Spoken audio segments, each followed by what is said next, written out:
আসসালামু আলাইকুম।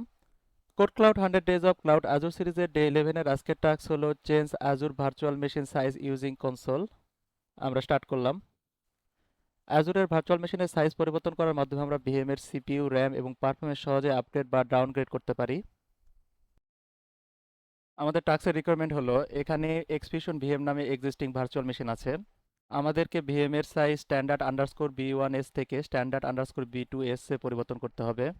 VM state running আছে কিনা সেটা নিশ্চিত করতে হবে। আমরা পোর্টাল ইউআরএল এ গেলাম, ইউজার নেম কপি করলাম, পেস্ট করলাম, নেক্সট দিলাম, পাসওয়ার্ড কপি করলাম, পেস্ট করলাম, সাইন ইন বাটনে ক্লিক করলাম। আমরা এখন অ্যাজুর পোর্টালে, অ্যাজুর সার্ভিসেস থেকে আমরা ভার্চুয়াল মেশিনে যাব। এখানে এক্সপ্রেশন ভিএমে আমরা প্রবেশ করব।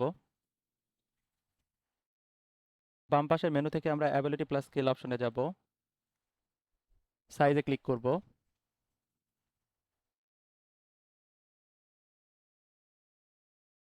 এখানে বর্তমানে বি1 এর সাইজ আছে, আমরা বি2 এস সিলেক্ট করব, রিসাইজ বাটনে ক্লিক করব।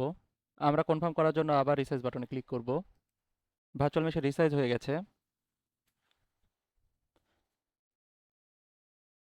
আমরা ওভারভিউ পেজে যাব। এখানে আমাদের স্ট্যাটাস রানিং দেখাচ্ছে। আমরা টাস্ক ভ্যালিডেট করব, চেক বাটনে ক্লিক করব, কনফার্ম বাটনে ক্লিক করব।